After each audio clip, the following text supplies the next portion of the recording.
Hi guys, I'm back. And I did not finish that canning project because I got a phone call from our son asking if we could watch our grandkids. They bring us so much joy that I never say no. And I knew this could wait. And then we had prior commitments. However, I did get my bone broth finished, and this is what I ended up with. I've got 6 quarts and 1 pint of this beautiful beef bone broth. So now we're going to try to finish canning those quarts. You remember what I showed you that I had the other day, and it's sitting over here on the counter ready to go. So I'm just going to heat it up to medium rare. I am not going to fully cook it. And again, I showed you earlier what it looked like in the pints, just so little fat, because I did trim most of the fat off when I was cutting up those roasts. And so I'm just going to can it in its own juices. And I do not want to can it raw pack. I like it better. I like the texture better if I cook it a little bit before. So we'll get started. I'll show you what I do. Okay, I've got this big bowl and it is full. It was mounded to the top with ground meat. I'm going to lightly brown it, and I'll show you when I'm done to what stage I bring it to. But I'm just going to kind of chop it up here and brown it. And right next to it is my canner that I'm going to get hot, because I'm going to be putting the hot meat in to the hot jars, and I want to make sure that that stays hot while I'm browning it up. Okay, you can kind of see it's still pretty pink. Right now I'm going to, no, I didn't say pretty in pink. It's still pretty pink. The meat has quite a bit of pinkness to it. So, and honest to goodness, as lean as this meat is, it wouldn't bother me to raw pack it, because there's not going to be much fat in it, so I wouldn't have. The reason I don't like raw pack hamburgers is because it usually comes out so greasy. But I think this would be really good if I didn't. So, time to get it put in the jars. Okay, what I'm doing is I've got this, the longer it sits there, the more brown. So I'm going to have to learn not to go brown it as much. But I'm not really tightly packing it in there. I'm mostly just going through trying to make sure that there's not a lot of air pockets. I'm going to fill it up to with 1 inch from the top, and then I'll add my lids. I'm still using my 4-jar canning lids. Still very happy with them. And I have not, I don't know, what have I been using them, 6 months or longer now? I can't remember. I've never had a failed seal, and I've not had any seals come undone. So I'm very pleased about that. So after I get this added, get the meat up to 1 inch, you can add salt if you want. I'm not going to add any salt. It's only for the flavoring. But I decided I'm just going to start salting as much as I can when I do cooking instead of salting it in here. I've got a little cup here with white vinegar. Anytime I can, any type of meat product, I want to make sure and clean the lid off well. The vinegar will cut any fat or grease that happens to get on there. I just took my lid out of I just washed it right now. So I'll put my lid on, tighten it finger tight, and into the canner with the warm water it's going to go. That way it can sit here and stay hot until I get the rest of it canned. Now, that little batch that I canned up actually filled a full quart. So, and I find it works better for me to do it that way, small amounts at a time, so it doesn't get ahead of me. So I'm going to go ahead and get the rest of them all filled up.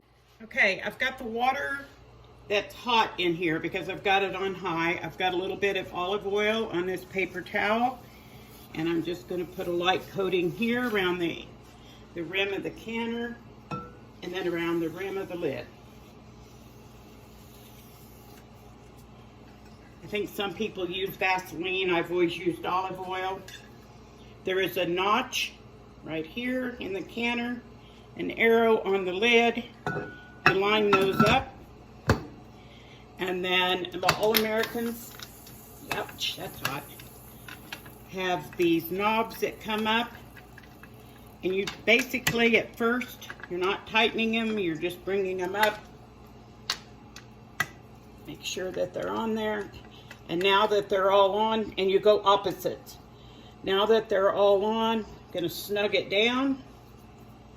That was hot. Snug these down. Here's my gauge. Here's my vent hole. So I'm gonna let this get hot, and it's going to vent steam. You want to vent a steady stream of steam for 10 minutes. Okay, this is what a steady stream of steam is. And you can probably see on my timer back there, I've got about 15 seconds left. And for my altitude, it's 15 pounds of pressure. So when my timer goes off in 4 seconds, I'll be putting the weight on. So, can you see that 15 there? There's the hole on the bottom. It goes right there. Now what I'm going to do is watch my gauge. It usually gets up 13, 14. This will begin to jiggle.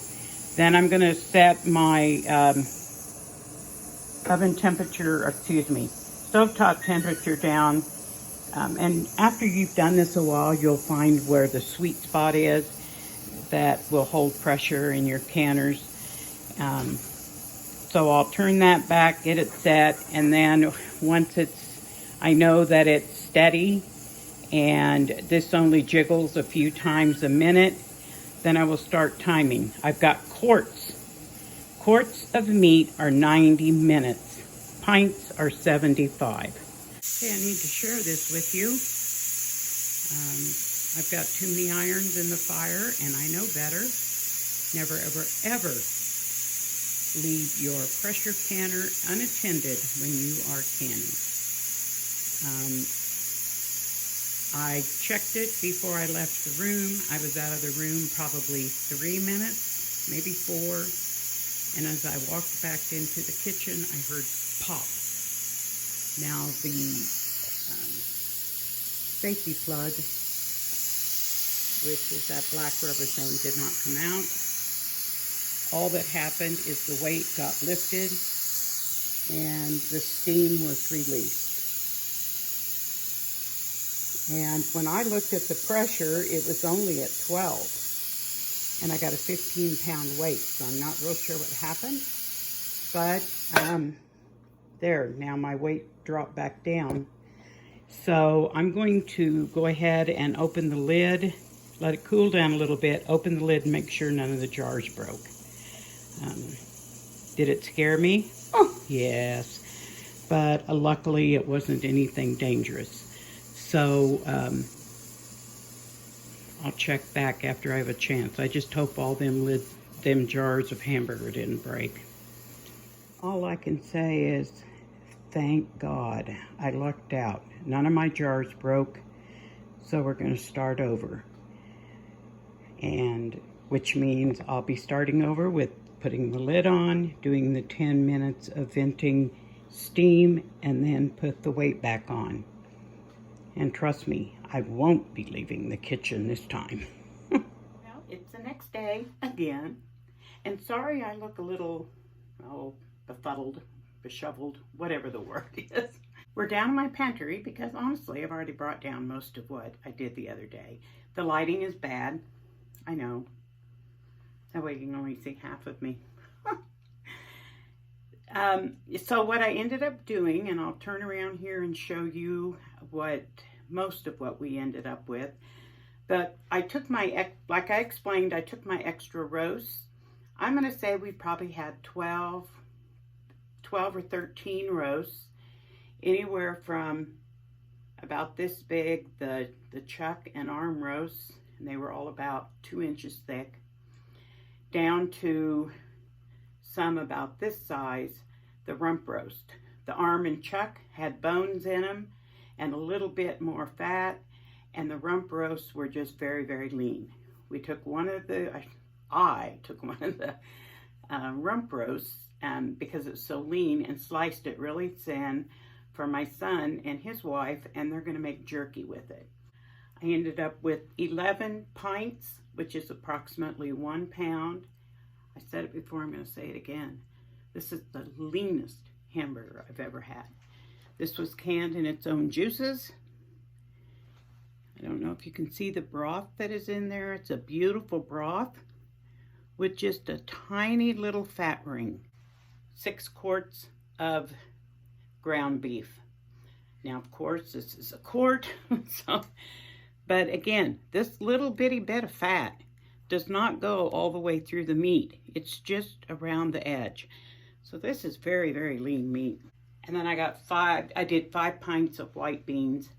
I've left 2 pints upstairs because while I'm in the pantry, I'm gonna get a jar of corn, a jar of my canned chicken, a jar of my chicken broth, a jar of my homemade rotel, and we're gonna have chicken chili or white chili, whatever you want to call it, for supper.